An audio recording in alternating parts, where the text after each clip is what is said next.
lot of times when they say anti-Semitic, they are blaming actual Semites for being anti-Semitic. Today would be considered The Arabs Semitic. are the real Semites. So and our Hebrew cousins were themselves Arabs. The only anti-Semitic act in this situation is to allow the massacre of the Palestinians, and as such allow the massacre of Semites. Yeah. Islam has at no point been against Jews or any other faith as such. A religious issue and then make it look like a persecution, that they are being persecuted because they're Jews. Then everyone forgets about the illegality of occupation, and everyone forgets about the land grab, and everyone forgets about expanding settlements. Israel was Jacob and the 12 sons, and they all stayed in Egypt, and they were there for centuries. And again, the logical question is, if Israel and his children are in Egypt, who is in Palestine? Yes. And the answer again is the indigenous Palestinians.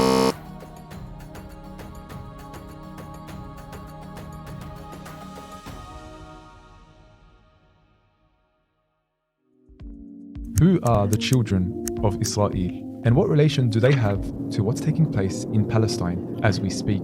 And when will Palestine truly be free according to the scripture, the prophetic narrations, and prophecy? Joining us today is none other than Ustadh Wahaj Tarin, all the way from Perth, Australia, which is on the other side of Australia to where I currently am. He's the principal of Australian Islamic College. He's a notable motivational speaker who travels across the world, inspiring the hearts of millions. Jazakallah khairan, Ustadh Wahaj. It's an honor to have you here for, I believe, is your first ever podcast. Pleasure to be here, Habib. Pleasure to be here. Wa alaikum salam, Habibis, ladies and gentlemen. So, Ustadh, with your permission, on this point, we're hearing a lot of criticism regarding anti-Semitic, people being anti-Semitic, people holding anti-Semitic views.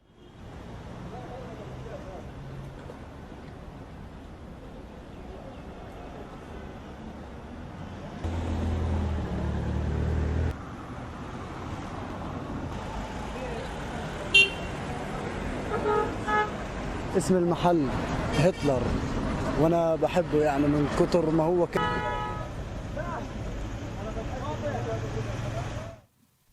Are we guilty of anti-Semitism as it is being proposed today? And who are the Semitic people to begin with? Yes, that's very interesting, because a lot of times when they say anti-Semitic, they are blaming actual Semites for being anti-Semitic. So historically, like if you look back at where this word Semite comes from, so biblically the story is that the earth. So the argument that he's trying to make, which is a well-known talking point that's used by Islamists and people that are pushing the pro-Hamas, pro-Palestinian line, is that Arabs cannot be anti-Semitic because they're Semites. So it's disingenuous at best, this argument.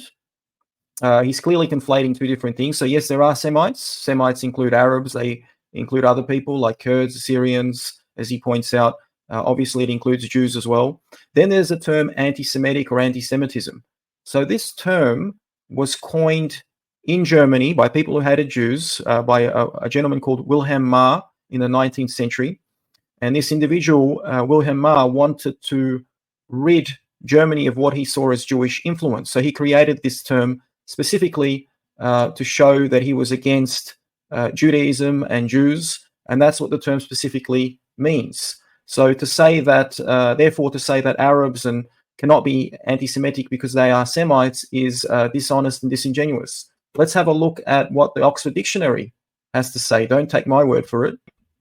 Oxford English Dictionary defines anti-Semitism as prejudice, hostility, or discrimination towards Jewish people on religious, cultural, or ethnic grounds. So nowhere in that definition does it include prejudice and hostility towards Arabs, who, yes, as he correctly pointed out, are also Semites.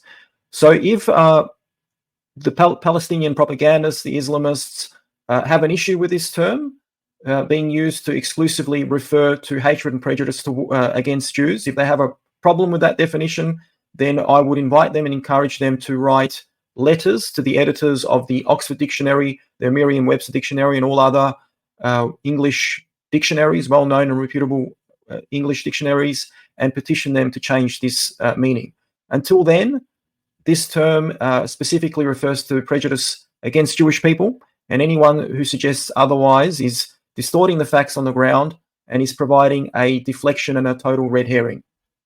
The time of Noah, and everyone perished except, and they were not able to procreate or reproduce except for the children of Nuh or Noah. And the Quran confirms it. وَجَعَلْنَا ذُرِّيَّتَهُ هُمُ الْبَاقُونَ.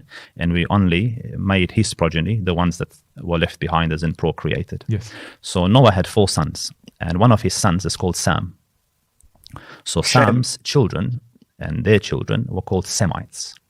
So they are people who basically speak Arabic, Aramaic, Hebrew, Syriac, Habashi. So all these are considered Semites. So the Arab people today would be considered The Arabs Semitic. are the real Semites. So So I'm not sure why he's saying that the Arabs are the real Semites. So by implication, is he implying that all these other groups, the Jews, the Kurds, the Chaldeans, all these other Assyrians, they're not real Semites, whereas the Arabs are the only real Semites? I'm not sure where he's going with this.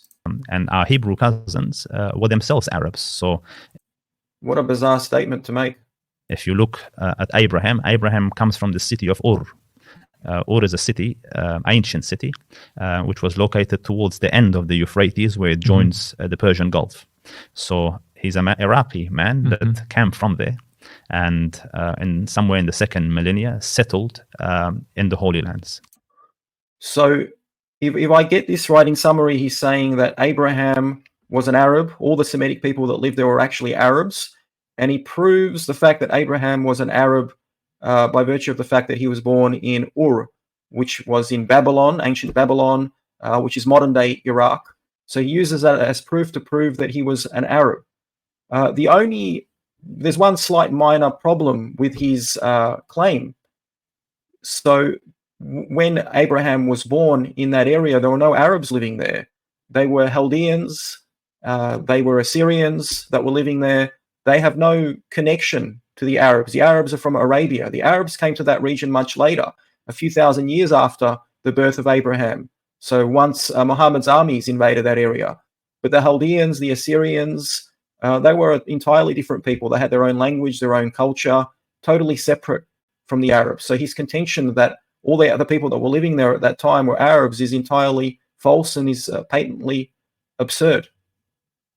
And even today, there are many people, many ethnic groups in that region, in Iraq, in the Levant, in North Africa, who claim to be indigenous to that region. So you've got the Copts, the Assyrians, the Maronites, the Yazidi, the Kurds, the Chaldeans. They all claim to be indigenous to that region, and they don't consider the Arabs to be indigenous. They view the Arabs as the colonialists, as colonial invaders who occupied and stole their lands. So, And forgive me for this. that's So fine. when he came in, he's a Semite himself. So all that land from Yemen all the way to the ends of Syria, Semites were already existing there. They already lived there. So they were also all Arabs. They already occupied the place. And when he came to Palestine, in the second millennia, sometimes probably. So notice how he refers to that area as Palestine, when at that time it wasn't even known as Palestine. It was known as Ancient Canaan. 1500 BC, I would say, or maybe a bit more than that. When he came there, already a civilization existed in Palestine. The Bible records it as well. So there's the king there called Melchizedek. So the Bible doesn't refer to that area as Palestine. It refers to that area as Canaan. And Melchizedek, by the way, he made a brief appearance in the Bible. As this Islamic scholar notes, he greeted Abraham after he fought managed to fight and defeat the 5 kings. And he made a brief appearance. And there is some uncertainty as to Melchizedek's true origins. According to ancient Jewish scripture, he was actually a descendant of Shem. According to some opinions, he was actually Shem himself, Noah's son himself. So there's a bit of ambiguity about him, about who his true identity was. But there is a lot of evidence to suggest that he was from Shem, if not Shem himself. The Canaanites, by the way, were not from descendants from Shem. They were descendants of Noah's son Ham, or Ham, as he's known in English. That's Abraham used to pay taxes to, and he received Abraham and paid homage to him, and so on. Melchizedek in the Semitic languages, or in the language of the indigenous Palestinians, so the first occupiers there, the first people that lived there. Indigenous Palestinians. So the people that lived there were Canaanites. The term Palestine or Palestinians, so it's actually a Latin term. It's derived from the Hebrew word plishtim, and which actually ironically means invaders. And it refers to a group of people in the Bible known as the Philistines. They were not related to the Canaanites. There's no connection between the two. No evidence today to suggest that they intermingled. They're both nations that became extinct, that were basically erased from history.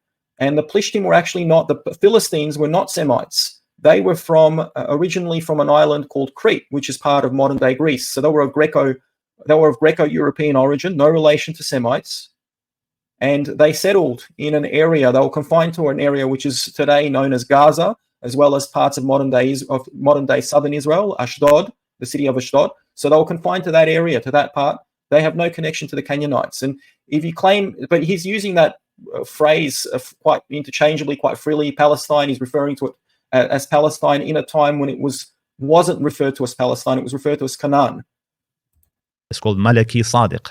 If you consider yourself to be indigenous, so if the Arabs, today's Arabs call themselves, they consider themselves to be indigenous to that part of the world, and they call themselves Palestinian, yet the word Palestinian means invader, which implies that the Philistines came to that area, they invaded that area from Crete, from Europe. So if you were indigenous, and you claim to be indigenous, why would you call yourself a Palestinian?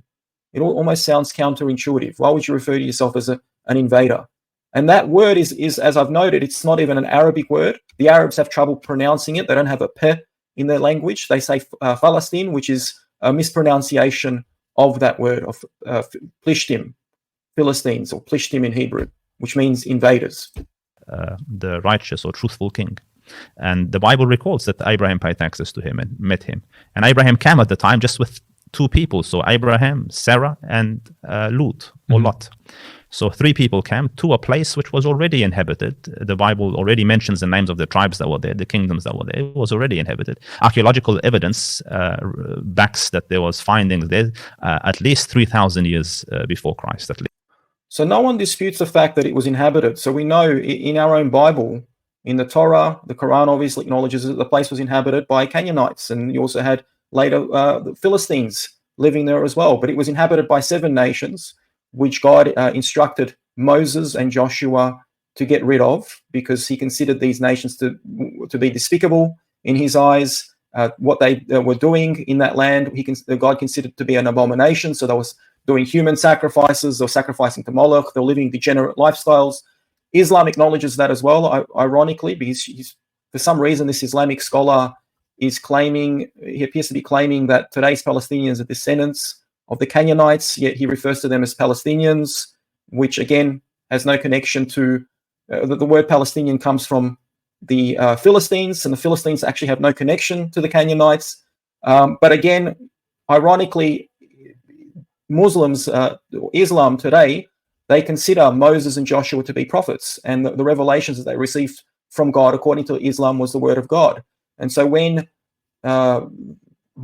God commanded Moses and Joshua, respectively, to go into that land and rid the land of Canaan of the 7 nations, Islam would acknowledge that as the word of God, as the word of truth. But yet here you are, you have this Islamic scholar who's trying to prove, I don't know what he's trying to do. He's conflating too many things just to try and push some kind of narrative, just to prove some kind of political point. But he's saying that, no, we're not just descendant of Abraham. We're also descendants of the nation of the Canaanites, who were Palestinian. 1,000 years before Christ. So already a civilization existed there. So just because there were archaeological digs that prove that there were civilizations that lived there, that prove that the Canaanites lived there, no dispute there. The Bible speaks about it, about the 7 nations. It in no way proves that today's Palestinians, who are mostly Arabs, are descendants of these ancient civilizations. Who are called Canaanites. And Abraham joined them, a Semite himself joined them. So those are the Semites, and a special category in. So just pause there again. So before he started by saying that he defined a Semite as a descendant of Noah's son Shem. So just for the record, the ancient Canaanites themselves were not descendant from Shem. They were descendant from Noah's other son, Ham, or Ham as is known in English. So he appears to be distorting and twisting historical facts. Yes, one can make the argument that Semites don't necessarily have to come from Shem. So there's a view that they're all Semites are connected through Semitic languages, and one can say that the Canaanite language is Semitic. So that was an argument or a theory that was put forward by a bunch of German academics in the 19th century. But he came from the vantage point. He started off by saying that all Semites came from Shem, and now he's saying that the Canaanites are Semitic. So if we were to go from that perspective, the Canaanites are not descended from Shem. They come from Noah's son, Ham. In Palestine, like a subcategory of the Semites, is called the Canaanites, Canaaniyun in Arabic. So using the word anti-Semites for demonstrations that are designed to save the life. Again, go open up a dictionary and look up the term anti-Semite or anti-Semitism. Lives of actual Semites, the Palestinians who are themselves Semites, is ridiculous at best, because they are the only anti-Semitic act in this situation is to. So the Arabs are the only real Semites, and all Semites are Arabs. So as I've mentioned before, the theory that this Islamic scholar is pushing is just patently absurd. It's a complete distortion of the facts and of history. Is ridiculous at best, because they are the only anti-Semitic act in this situation is to allow the massacre of the Palestinians, and as such allow the massacre of Semites. Yeah, because this is no longer phrases; these are actually like actual physical forms of violence against the Semitic people, which are the Palestinian people. That's right. So I think, is he referring to October 7th, where they went into Israel, Hamas terrorists and Palestinian civilians, and massacred, raped and pillaged men, women, and children? Are they referring to that? Ustadh, we also hear, I guess, the long-winded misconception that Muslims have long harbored anti-Semitic views. But based off of what you're saying, we're already Semitic. So let's just say anti-Jewish beliefs. We have anti-Jewish views. Get the fucking Jews wiped out! Get the fucking Jews wiped out! And that there's always been some form of tension between Muslims and Jews. And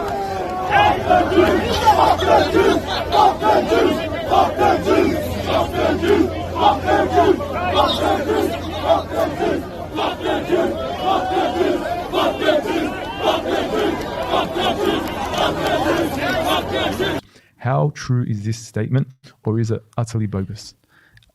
No, it is an unfounded statement, because Islam has at no point been against Jews or any other faith as such. في آخر الزمان أن المسلمين يتقاتلون مع اليهود حتى يختبئ اليهود يخلون اليهود فتسلطون عليهم حتى يختبئ اليهود خلف الحجر والشجر فيقول الحجر والشجر يا مسلم يا عبد الله هذا يهودي خلفي تعال فاقتله. So if you look, when the Prophet ﷺ came to Medina, he wrote the declaration or the constitution of Medina.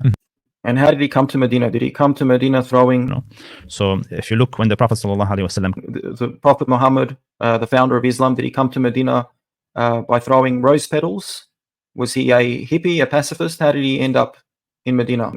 And in which the rights of the Jews are stipulated, the rights of the Muslims stipulated, their shared security right of protecting Medina is stipulated, and they lived in relative peace and harmony as citizens of the same country for as long as they lived, until there was military betrayals that occurred, for which there was disciplinary consequences. Until there was military betrayals for which there were disciplinary consequences. That's interesting. So they're trying to paint a picture. So first, we had that standard talking point, which I addressed. Arabs cannot be anti-Semites because they are Semites. And then he claimed that all Semites are Arabs and Arabs are the real Semites. And now he's going to another classic talking point, one where they're trying to paint the picture that the Jews and the Muslims lived in utopia. They held for many centuries, held hands and saying kumbaya around a big bonfire, and there was no issues until the state of Israel was established. But what he's saying here, he acknowledged something interesting. So with starting from the founder of Islam, he claims that their prophet Muhammad treated the Jews well until there was military betrayal and disciplinary actions. He uses some interesting terms there. So what he's referring to is Muhammad's essentially ethnic cleansing and genocide of the Jewish people of Arabia. So before Muhammad came on the scene, before Islam was founded, there were flourishing Jewish communities in Mecca, Medina, throughout Arabia, actually. Very wealthy, very prosperous Jewish communities. And when Muhammad came along, he initially settled with the Jews that were living there. He was influenced by them, and he founded his religion based on a lot of Jewish customs and rituals. As a matter of fact, Islam, a lot of Islamic belief is actually based around the Jewish Day of Atonement, Yom Kippur. So their fasting of Ramadan, the fact that they pray five times a day, a lot of that is based on the customs surrounding the day of Yom Kippur, which is quite interesting in itself. But then eventually he was able to raise an army. So Muhammad was a warrior. He was able to raise an army of warriors. And when the Jews refused to convert and to accept Muhammad as a prophet, that's where he had issues with the Jews. And that's where he started to commit to war against the Jews and commit acts of genocide against them, and eventually able to massacre and then kick out the surviving Jews out of Arabia and cleanse that area of Jews. So from the start, the picture that this Islamic scholar and other Islamic scholars and propagandists try to paint, that Jews and Muslims always got along and were always treated well, is entirely not true. It's false. Yes, there were periods of time in history where the Muslims did treat Jews well. Christians also treated Jews well in certain periods of time, in certain phases of history. But this talking point that they always got along, the Muslim overlords always treated their Jewish subjects well, is patently false. It's untrue. And we only have to go back to the time of Muhammad, all the way back to the time that Islam was founded, which is one of massacre and genocide. And the last community that Muhammad, the founder of Islam, got rid of in Arabia was based around Khaybar. And it was today known as the Battle of Khaybar. And to this day, we have Muslims at pro-Palestinian rallies. They chant, Khaybar, Khaybar, O Muhammad's armies will return to fight the Jews, to wipe out the Jews. So that's the chant that they use. So it's a genocidal slogan that they use to this very day. And then if you move past that, when Umar ibn al-Khattab... Yeah, just a minor detail, there was just disciplinary consequences as a result of military betrayal. Just a little minor detail that this Islamic scholar brings up, and then he decides to move past that. First Conveniently came into Palestine when they surrendered the keys of the city to him. He looked around and he said there used to be Jewish quarters in Palestine. So this is while Palestine was under Muslim rule. So it's just before. That's right. So what happened before? So Palestine's got an amazing history. So before the Muslims came into Palestine, the Romans were there. Yes. And the Romans initially started as pagans, but after Christ, they slowly converted. So, as you noted, yes, the Romans were there, and that area only became known as Palestine after the Romans. So that entire area, that entire region, which also includes modern-day Jordan as well, and it also includes Syria, parts of Syria or most of Syria. So that became Palestine after the Romans crushed the last Jewish rebellion, the Bar Kokhba rebellion, and the Roman emperor at the time, Hadrian, renamed that area, that region, Palestina, from Judea. And that was an attempt to erase all Jewish connection to that area. There was no country called Palestine. There was never an Arab country called Palestine. It was always referred to as a region or a colonial province by different occupying forces, but there was never an independent nation called Palestine, and certainly no Arab country called Palestine. To Christianity. And when Christianity took a grip, they obviously blamed the Jews for the killing of the Messiah, of Christ, because they believe in the crucifixion. So as a result, they punished the local Jewish population to the point that they had to flee and leave, and there was no traces of them left in the city. And when Islam came, obviously Islam doesn't believe in the crucifixion of Jesus, and when he came in, he said, where are the Jewish quarters? So they showed him a dump site, like a site that was being used for rubbish, that this is where they used to live. So the Khalif saw that as wrong, asked for the site to be cleared and cleansed, and invited the Jewish population to come back for visits or to stay. And in a lot of ways, he was the one that revived Jewry in Palestine. And throughout Jewish history, this is well documented, including by Jewish historians. Whenever they used to suffer persecution in the different parts of the land, mainly in Christian Europe, they used to take refuge with the Muslims, the Muslim Khalifs and the Ottoman Khalifs later on.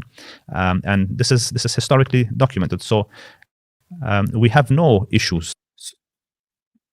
So as I've noted previously, yes, there were times in history where the Jews were treated well by their Muslim overlords in certain parts of the Islamic world, but there were also times where Jews flourished under Christianity, and then the situation flipped. They were persecuted by Muslims, treated well by Christians. So it depended on the time in history, the phase of history, but he's trying to paint a picture where the Jews were always treated well by Muslims, which is patently false. It's a complete and utter distortion of history. The Muslims also, the Islamic world also persecuted Jews. It's well documented, starting from the founder of Islam, from Muhammad.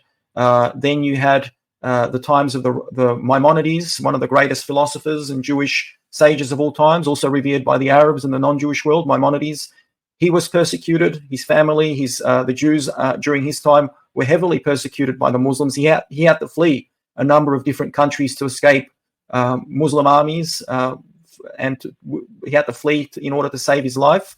And he also Maimonides also corresponded with the Jewish community of Yemen, who were heavily persecuted by their Muslim overlords in Yemen. And Maimonides, in a number of correspondence with them, was giving them advice on how they should cope, because they were in fear of their lives and they were being murdered by the Muslims there, murdered and persecuted by the Muslims there.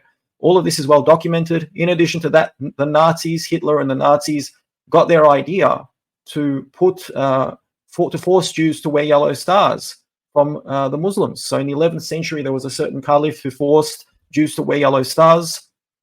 They got their idea to confine, the Europeans got their idea to confine Jews to ghettos from the Muslims as well. That came from the Islamic world.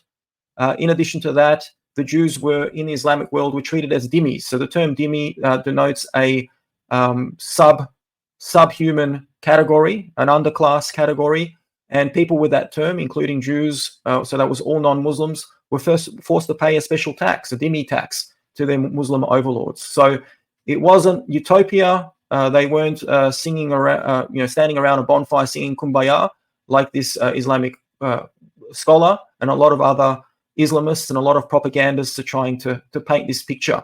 It's entirely false and a distortion of history. With Judaism as a faith, with Jews as a people, and there were places in Muslim rule which had Jewish governors.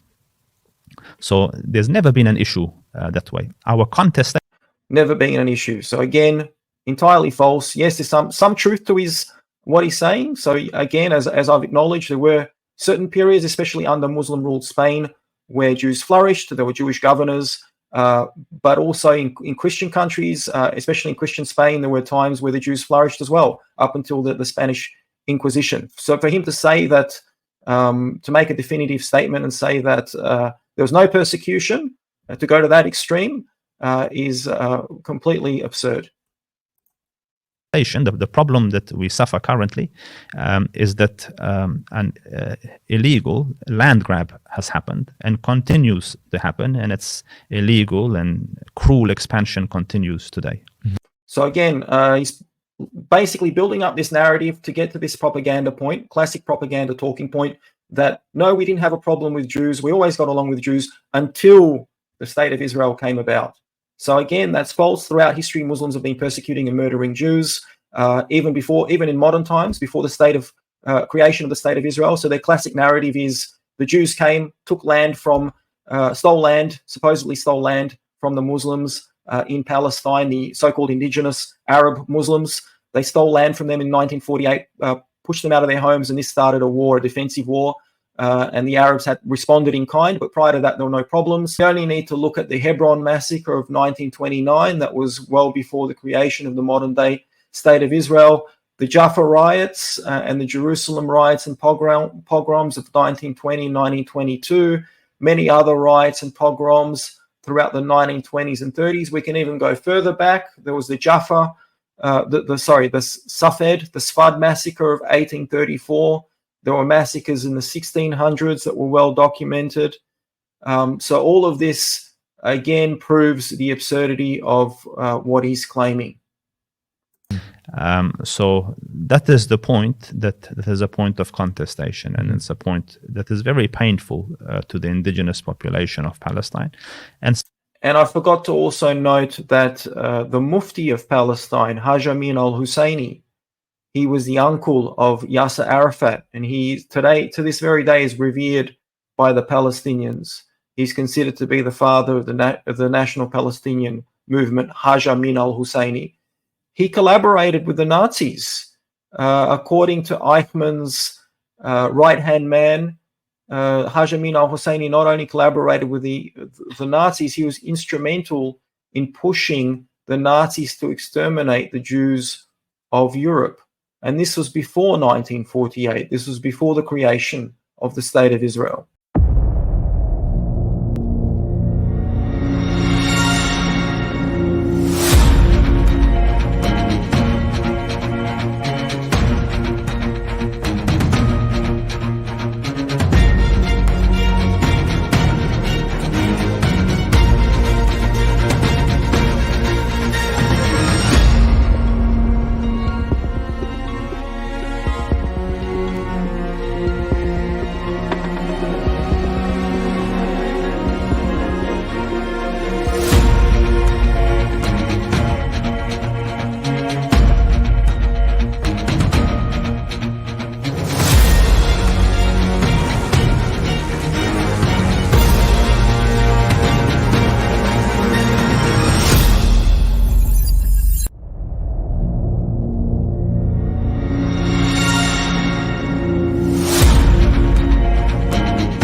subsequently to anyone that has a decent heart around the world. Mm-hmm.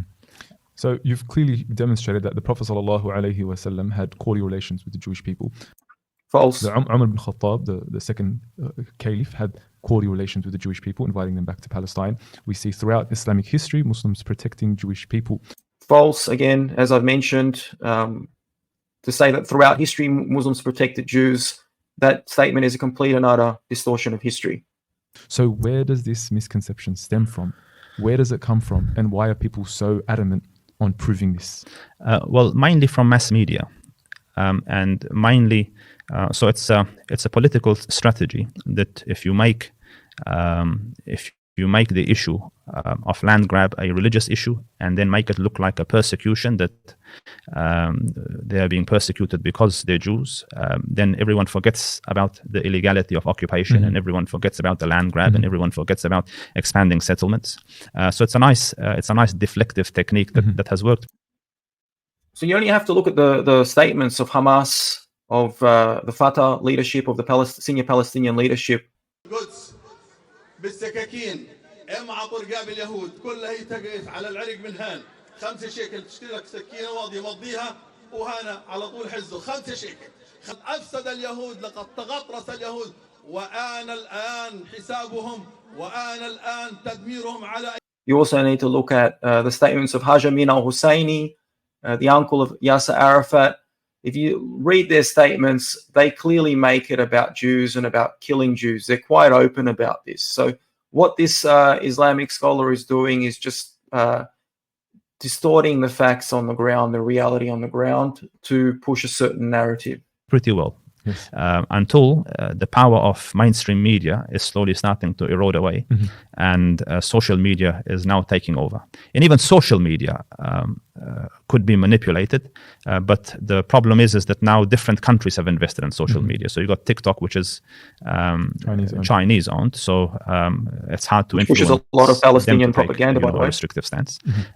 But we have seen, I think, a fair bit of Instagram accounts that have been taken down, and YouTube accounts banned, and this and that, all to try to quash any alternate narrative that is being, narrated. Yes. It's very good to see that people are seeing past this claim of anti-Semitism being used as nothing more than a deflective tactic, which you rightfully pointed out, and it's very Pot calls kettle black. sad to see that mainstream media still using this, still being adamant.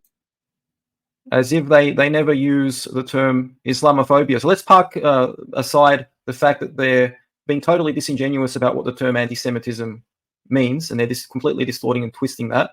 Let's park that aside for the moment. So they would never use terms like Islamophobia, throw around terms like that to push their narrative and point the finger and call anyone that expresses disagreement with their opinions, with their viewpoint as Islamophobic and racist, in order to shut down criticism of their narrative. They would never do that. I think it's very ironic that they are making this claim. It sounds like the pot is calling the kettle black. On using this as a technique. And it is very painful. Like here in Australia, every time we open a speech, we're on a public podium, we will start normally by saying we acknowledge the traditional owners of the land, and pay homage to their leaders past, present, and emerging. They actually go much further than that. So they don't just pay homage to the indigenous people of the land. What they've actually done, large sections of the Muslim community, the Islamic Council, Palestinian propagandists, Arabs, people from the Arab communities, they've joined up with radical socialists, with radical Marxists, with various agitators and indigenous activists, radical indigenous activists.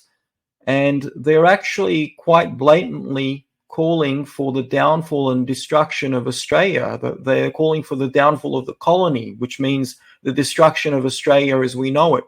And these are people who immigrated to Australia, who sought refuge in Australia from war-torn countries. And they've come and sought refuge in Australia, and they're calling for the country's destruction. I think that's really bizarre. And we saw that. If you don't believe me, then look at the footage from Australia Day. You only have to view footage from Al Jazeera, from the ABC, where you have all these Muslim activists, all these pro-Palestinian, pro-Hamas activists led by the likes of Nasser Mashni. Solidarity is a verb from the struggle for justice for our Indigenous brothers and sisters on this continent. Your fight is our fight. Your freedom is our freedom. For none of us is free unless all of us is free. In our thousands and in our millions, we are all Palestinian.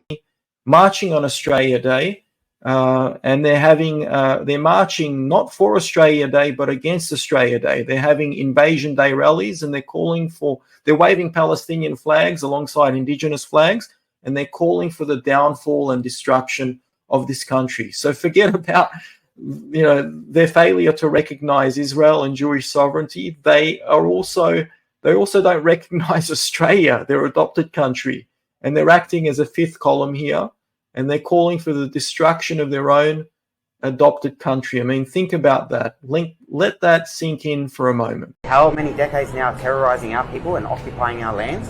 Any sort of, terrorism that we might commit is justified resistance. It's legally justified under international law, and it's justified morally, and it's justified ethically. Because at the end of the day, what is happening to us is more egregious and more disgusting and more harmful than anything that we could ever do back to our colonial oppressors. The government here, the colonial occupation, they had 235 years to compromise with my peaceful, loving, honourable elders. If they didn't want to do that, then that's their choice, and that's okay. Because then what that means is they have to instead deal with the new generation who isn't coming for peace, who isn't coming for compromise, who is coming for full liberation, who's coming for our land back, and is coming for a reckoning. You said they label us as terrorists. A chant. We haven't even started the proper resistance action yet. We will. It's just a matter of time. And the same country that says this at every... And they don't even, if you look at pro-Palestinian rallies, they don't even acknowledge the existence of Melbourne. So a lot of these Palestinian rallies, a lot of Palestinian activism is centered around Melbourne, which is unfortunately, the socialist capital of Australia, the woke capital of Australia. And these activists wouldn't even recognize the existence of Melbourne. They continually refer to Melbourne as Naarm. It's supposedly indigenous name Naarm.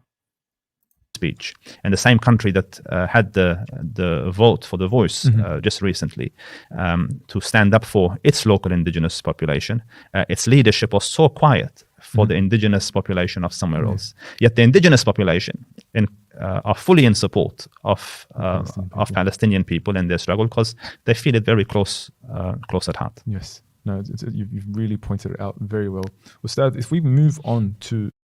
So as Nova Peris, a well-known indigenous athlete and activist, noted, their cause was actually hijacked by the Islamists and pro-Palestinian agitators. So anyone who really cares about the indigenous people, like Nova Peris, would acknowledge that this is a complete and total utter hijack and subversion and appropriation of the indigenous cause. It's very sinister, in order to push pro-Palestinian, pro-Hamas, pro-Islamist propaganda. It's quite insidious, to say the least, and quite evil. The children of Israel, Bani Israel, who are Bani Israel, and what relationship do they have to Palestine today? So we talked a minute ago about Abraham coming from the city of Ur. So he migrated to Palestine. At the time, the Bible puts him at about 75 years of age. And in his 80s, he had his first child, Ismail, or Ishmael, as the Bible calls him. So Ishmael, God Almighty ordered for him to be taken to Mecca. So he went in modern-day Saudi Arabia, in Mecca. He was left there with his mum. And there he had children, and they had children.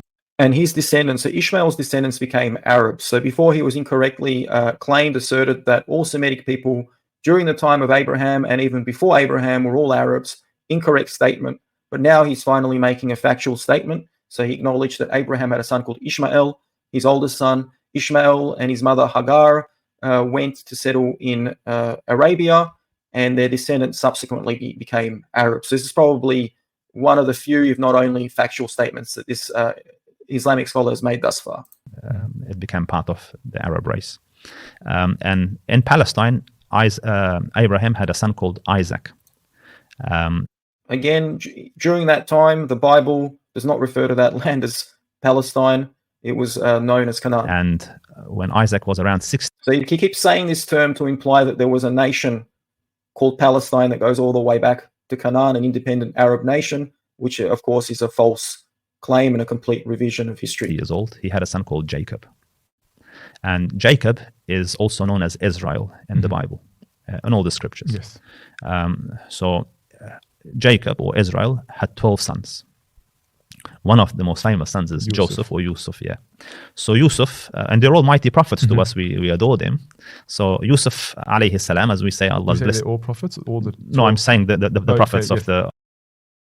So if you adore them as prophets, why did you start off by downplaying their connection to the land of Israel, what was then known as Canaan? So you were building up and saying that the Canaanites were there before them. There was a civilization before Abraham, and it sounded like he was downplaying Abraham's connection to that land, which is kind of bizarre. But now he's saying that they were prophets that were revered in Islam. These same prophets that he's referring to that were revered in Islam were given the commandment. It was a commandment that was specifically given to Moses, to Joshua, to drive out the 7 nations of Canaan that inhabited that ancient area, to drive them out. And yet here he was before downplaying their connection by talking up the Canaanites. Jewish prophets are our prophets as well. I mean, Yusuf is Yusuf alayhi salam. And the other part's a debatable issue, which is probably not the point for it now. But Yusuf alayhi salam ended up in Egypt. And so when he ended up in Egypt and he gained prominence and became, a personality effective there, he invited his family to join him. So all the 12 brothers and their families and mom and dad left Palestine and went to Egypt. So in other words, Israel, because that was Jacob, Israel the father, and the children of Israel all went to Egypt. And obviously we know historically they were there for, some 430 years, 500 years or so. And then again, the logical question is, okay, so, and there's no Israel before Jacob. Like Isaac is not Israel. Ibrahim is not Israel. Palestine. There was no Palestine before Jacob either. And as the Quran says beautifully, لما تحاجون في إبراهيم وما أنزلت التوراة والإنجيل إلا من بعده. With regards to Abraham, Israel came after him and Christianity came after him. Yes, it was neither Jew nor Christian. Not a Christian, yeah. ما كان إبراهيم يهوديا ولا نصرانيا. So he wasn't a Jew or Christian, meaning these two.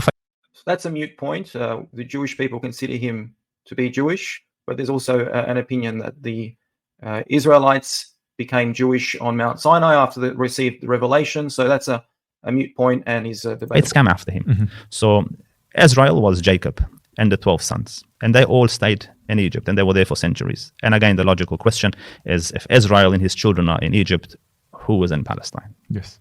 And the answer again is the indigenous Palestinian, the Canaanites who were there before. The Canaanites, again, as I've said before, he keeps going back to this point that the Canaanites were the indigenous Palestinians.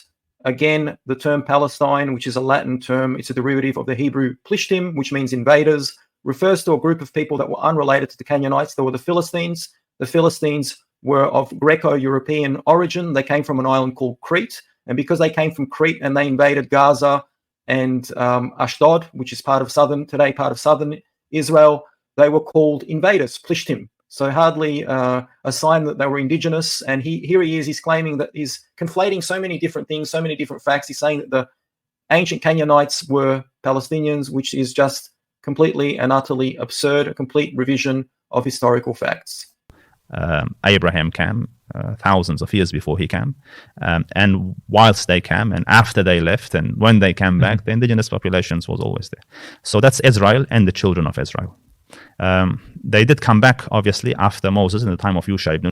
So today's so I've already addressed obviously just a moment ago about how he's conflating the Canaanites with the Philistines, who are two completely unrelated people, just to push a narrative, a propaganda line, classic propaganda line. But also, if we were to look at today's so-called Palestinians, which are a mixture of Arabs and other Muslims and Christians from other parts of the Middle East, other parts of Asia and North Africa, a lot of these people that live there today, that refer to themselves as Palestinian, actually only immigrated there in the last 50 to 100 years. It's an admission that a senior Hamas leader made. He was the interior, at one point I believe he was the interior minister of Gaza. His name was Fatih Hamad. He noted that a lot of Palestinians have names like Al-Masri, Bushnak, Algerian, other types of names that signify that they were from other countries like Bosnia, Egypt, Algeria, Iraq. فلسطيني في غزة وفي كل فلسطين أن يأتي بجذوره العربية سواء كانت من السعودية أو من اليمن أو من أي نفط، ولذلك قد تربطنا قرابات، ولذلك أين المودة، أين الرحمة؟ أنا شخصيا نص عائلتي مصرية كلنا، ويمكن بيجي حوالي أكثر من 30 عائلة اسمها المصري. في أساسنا نص فلسطين يا أخواننا مصري ونصها سعودي. إيش من هم الفلسطينيون؟ في عندنا في أسماء كثيرة اسمها المصري وجذورهم مصرية، مصرية. قد يكونوا من الإسكندرية، من القاهرة، من دمياط، من الوجه البحري، من أسوان، من الصعيد. نحن مصريون، نحن عرب، نحن مسلمون. העות'מאנים לא הכירו את פלסטין. זה פלסטיין שהרומאים המציאו והאירופאים הנציחו והשתמשו בזה. תראה, מה זה פלסטינים? תראה את השמות משפחה שלהם. אל-מסרי. מה זה אל-מסרי? זה משפחה גדולה בשכם. מה זה מסרי? ממצרים. מצרים. מסרווה, משפחה גדולה בוואדי ערה. מסרווה זה מצרים ברבים. אל-חורני, מהחורן בסוריה. אל-חיג'אזי, מהחיג'אז. כן. זאת אומרת, מסעודיה של היום. סורני, מצור, בלבנון. יש לך סידאווי, מסידה, צידון, יש לך טרבולסי, שזה מטריפולי בלבנון, יש לך קרקי, מקרק בירדן, זרקאווי, מזרקה, עיראקי, משפחה גדול מאוד, פה בארץ, עיראקי זה מעיראק, אוקיי? אלפיומי, מפיום במצרים, יש, בכפר מנדה, יש משפחה גדולה, בושנק. מה זה בושנק? בוסנים. נו, איך הם נהיו פלסטינים? ממתי הם נהיו פלסטינים? אוקיי? זאת חלבי. מה זה חלבי? מאזור חלב, בסוריה. זאת אומרת, שהרבה מאוד ממה שנקרא פלסטינים, זה בכלל לא פלסטינים. שמותם מעידים שהם לא פלסטינים. הם הגיעו 2, 3, 4 קודם לכן לעבוד פה, במושבות היהודיות או בנמל חיפה. אבל מה? הייתה החלטה של מדינות ערב, בליגה הערבית, לא לאפשר להם לחזור למקומות המגורים המקוריים שלהם, אלא למחנות פליטים. ולכן הם נמצאים עד היום מחנות פליטים, כשאונר"א מפרנסת אותם, הנה לך, ומנציחה את הפליטות כדי שיום יבוא הם יחזרו לפה, למרות שהם מראש לא היו פה, הם במקור משם, אבל היו פה שנה, 2, 3, וכל מי שהוא היה מעל 2 קיבל הכרה שהוא פלסטיני. זה היה הכלל שאונר"א קבעה. ולכן מחנות הפליטים ככה עד היום קיימים על הסיפור של השקרי הזה של הקמת עם. And they were not actually native to that land. So they were all descendants of people that immigrated to that area in the last 50 to 100 years. There was a lot of Arab, undocumented Arab immigration to that area, particularly under the British, who in the 1930s passed a white paper that banned Jewish immigration, but they allowed the Holy Land to be flooded with Muslims, with Arabs from all around the Arab world and the Islamic world. And if you don't believe me, look at the UNRWA Charter, which defines a Palestinian refugee as any non-Jewish person, any Arab that has lived in that land for at least 2 years. So that was in the late 1940s. So why would they have that in their charter, that definition? If the claim that today's Palestinians, today's Arabs have been there for thousands of years, going all the way back to Canaan, why would UNRWA have this in their charter, defining an Arab refugee, a Palestinian refugee, as someone who has lived in the Holy Land for at least 2 years? It seems bizarre to me. After Moses died, and they tried to make headway into the Holy Lands and got a foothold in there, and then their civilization reached its golden age at the time of King David and King Solomon, or Dawood and Sulaiman alayhim salam. But pretty soon after that, it disappeared. So when the sons of Solomon came, when Solomon passed away, because Solomon was a mighty ruler, and you see the verses of the Quran talking about him, like even a bird couldn't get out of line with Solomon. So when a leader mighty like that disappears, there's a huge vacuum to be filled, and his sons couldn't fill it. And hard to have a shadow like that on you as well. So when his sons got into power, the Israelites rebelled against them. So 10 tribes went one way, and he was able to only keep 2 tribes by himself. So pretty soon other empires came and attacked. So yes, as he noted, once Solomon, Shlomo HaMelech, as we refer to him, Solomon the king, King Solomon, once he passed away, he had a son, Rehoboam, who wasn't able to make peace with the 10 tribes. It was an issue over, he persecuted them, he taxed them too much. They decided to rebel in response, the 10 tribes, against him. And so the kingdom was, the ancient Israelite kingdom was split into 2. So you had Israel in the north, the kingdom of Israel in the north, and the southern kingdom of Judea, which had the royal tribe of Judah and also Benjamin there. So, and the remaining 10 tribes were in the north. And that arrangement, that situation lasted for about 250 years until the Assyrians came and destroyed the northern kingdom. Then there was no sign and traces of them left in the land again. So I'm not sure if I've gone way overboard with that answer. That's perfectly fine. And then obviously during the time of Isa alayhi salam, there were Jews also present in Palestine. That's right. So what happened is, the full story is that the Assyrians came in to attack, and the 10 tribes disappeared completely off the map. And then after the Assyrians, the Babylonians came, and the Babylonians attacked, the lower kingdom, which was basically the sons of Solomon. And they were taken, they lost the war, they were defeated, they were taken as captives, every Israelite taken as captive back to Babylon. The temple was burnt. And for half a century or so, were not even allowed to return back. Then the Persians took over the Babylonians and allowed the Israelites to go back. So they tried to rebuild their temple, keep a city like that. And then different nations came one after the other. So the Macedonians came, and so the Jews eventually existed as little pockets and little people, little tribes, little families within the Holy Lands, alongside the indigenous population, the Palestinians, alongside with people that had come into the land from these new conquering powers. So by the time Jesus came, he came in the reign of Herod the King. So again, this is false. He's saying that after the destruction, after the Babylonians destroyed the temple, there were small pockets of Jews living there alongside the indigenous population, the Palestinians. That's factually incorrect. There were no Palestinian Arabs living there at that time. King in the Roman times. So there were Jews that lived in Palestine, and at that time they hadn't accepted Christianity. But as they accepted Christianity and Jesus left the world, being Christians, they blamed the Jews for the crucifixion of Christ. So then their persecution started soon after that, and they were removed from the land yet again. So by the time Islam came, there was very little traces of them left in the Holy Lands. Okay. So would you say that the current population in Israel is related, or in Palestine, but named Israel, is related to Banu Israel, to the children of Israel? With regards to the children of Israel, as in, if you call them the Hebrews, if you like, so many of those became Muslims as Islam came, the same way as many of the Christians became Muslims. So currently in Palestine, amidst the Palestinian population, there's a 70% to 30%, so 70% Muslim, 30% Christian ratio, or somewhere around that.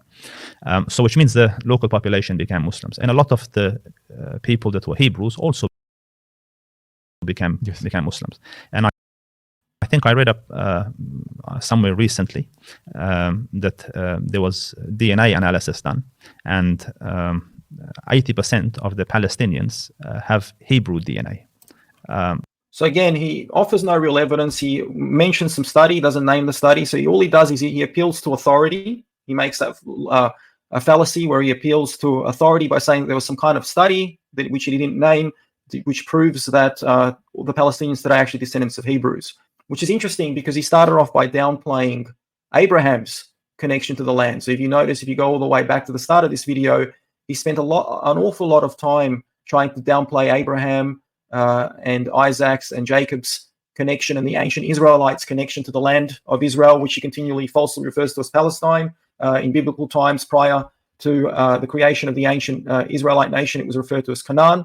But he kept downplaying their connection to that land, and he kept saying that the Canaanites were the indigenous to that land. And now he's shifting the goalposts, and he's saying, well, the Hebrews were actually indigenous to that land, and the Palestinians are actually descendants of the Hebrews. So he keeps conveniently shifting the goalposts, conflating different things, different facts, and distorting different facts, just so he can push a certain narrative. Meaning, even the Muslims themselves have. So I think by Hebrew, they'll mean Semitic DNA, which includes the old Palestinians or the indigenous Palestinians, because there was even Isaac. Like if you look, Abraham came with his wife and Lut. So then he had a child. Okay, who did the child marry? So he had to marry someone locally.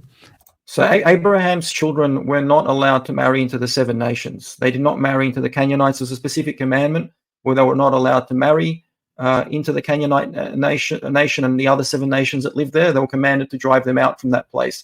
So he's just making up facts and distorting and twisting facts. The Canaanites, again, as I mentioned before, they ceased to exist. They became extinct, and there's no evidence that there's descendants of them continuing to live in that part of the world. So he's just making up facts and distorting and twisting facts. And then and so on and so forth. So there's DNA that is mixed there. But the Palestinians exhibit that DNA. 80% of them exhibit that DNA. Yet the Israeli population, who have come mainly from Europe after centuries, they exhibit very small or non-existent.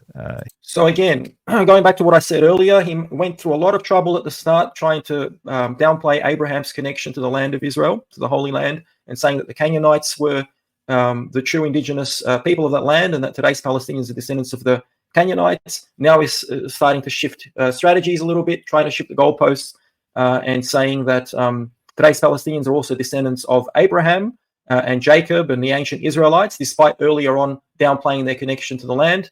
So he went through all that trouble, and now he's saying that today's Jews are not in no way descendant, or they have very little DNA connection. And again, he doesn't name the studies, he just makes a bogus appeal to authority. First of all, if we were to look at the Jewish population of modern-day Israel, more than 60% of the population is actually of Sephardic and Yemenite origin and Mizrahi origin. So they were of Jews that have lived in the Levant, in North Africa, for thousands of years, since time immemorial. So that's more than 60% of today's population, Jewish population of Israel. Around 40%, give or take, is Ashkenazi, is of European descent. And again, there's a lot of evidence, historical evidence, to show that Ashkenazi Jews are descendants of the original Israelites. Hebrew or Semitic DNA, and they mainly from Europe, Eastern Europe, and so on and so forth. So it's interesting that the Europeans did not consider Ashkenazi Jews to be European. That's why the Germans, William Marr, coined the term anti-Semitism, to show his disdain and hatred of European Jews, because he didn't consider them to be European. He correctly considered them to be from the Levant, from modern-day Israel, from the Semitic regions. Important to know that who are the real children of Israel, and whether or not these people have a claim to this land, they boldly claim to have inheritance too, which we know is completely false, as we've spoken about Palestine. Yes, we're connected to Palestine from a standpoint of justice. You know, it pains our hearts to see the level of injustice, the level of oppression which is being inflicted upon the people of Palestine, and that's so the only oppression and genocide that I'm seeing in the region is Muslim on Muslim violence and massacres. Syria and Yemen, for example, to name but a few, where they're slaughtering each other and murdering each other. More Muslims have been killed in Syria from 2013 up until about 2016 than the entire Arab-Israeli conflict, 70-year conflict between Israel and its Arab neighbors and the so-called Palestinians, as well as the slaughter of Christians by fanatical Muslims in the region. And the number of Christians is dwindling as well. So that's the only genocide that I see. So how anyone expects Israel to make peace with a group of people who can't even make peace with themselves and are at war with other nations and other religions is absolutely mind-boggling.